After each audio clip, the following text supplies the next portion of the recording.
What if I told you that a crown born from tribal chaos would go on to rule over half the world?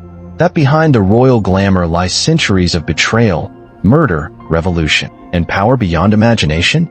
This is not just the story of kings and queens. This is the story of ambition, legacy, and the undying symbol of power, the British monarchy. Stick with us, because what you're about to witness is 1,200 years of history that still shapes our world today. Long before Buckingham Palace stood in London, Britain was a land of tribes, warriors, and myths. Legends speak of King Arthur, a symbol of nobility and justice, but historians still debate his existence. The real roots of monarchy began with the Anglo-Saxon kings. In 871, Alfred the Great united the fractured kingdoms under one banner. For the first time, the idea of a single English monarchy was born, but power always invites conflict. Underscore, in 1066, one of the most decisive moments in British history unfolded.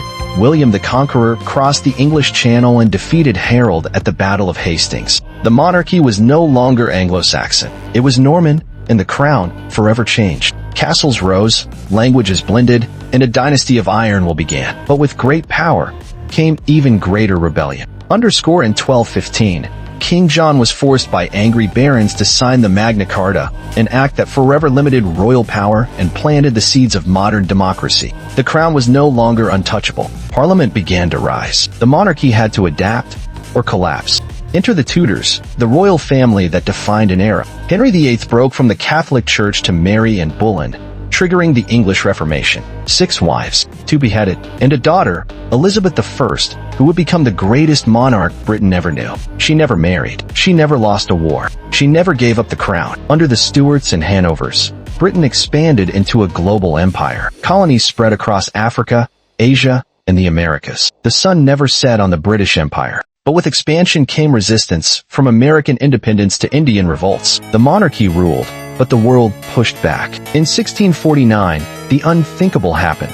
King Charles I was executed by his own people. England became a republic under Oliver Cromwell. But monarchy would return. The people craved stability. And soon, the crown was back, with limitations. The 20th century brought world wars, changing values, and a monarchy struggling to stay relevant. King George V rebranded the royal image. Queen Elizabeth II would later become the longest reigning monarch in British history. She witnessed it all: wars, revolutions, and the rise of a digital age. The crown wasn't always shining. The tragic death of Princess Diana, royal divorces, and political controversies brought global scrutiny. Yet the monarchy survived. It adapted, softened, and modernized. From tradition to Instagram, the royal image evolved. Prince William and Prince Harry became symbols of a new generation, one rooted in both duty and personal freedom. Today, King Charles III sits on the throne, a monarch shaped by environmental advocacy and global change. But the question lingers: can the crown remain relevant in the 21st century? Only time will tell. Through war and peace, scandal and ceremony, the British monarchy has endured. But here's the truth: the crown isn't just about kings and queens. It's about legacy, about learning from the past to shape a better future. And in every chapter of this royal tale, we see a reflection of ourselves, our ambition, our flaws, our triumphs. So, what will your legacy be? Because one day, history will remember us too. If you've made it this far, you're not just a viewer, you're a time traveler, a truth seeker. Don't let history just pass you by. Learn from it, share it, and most of all, be inspired by it. Subscribe now and be part of the legacy of History Vault.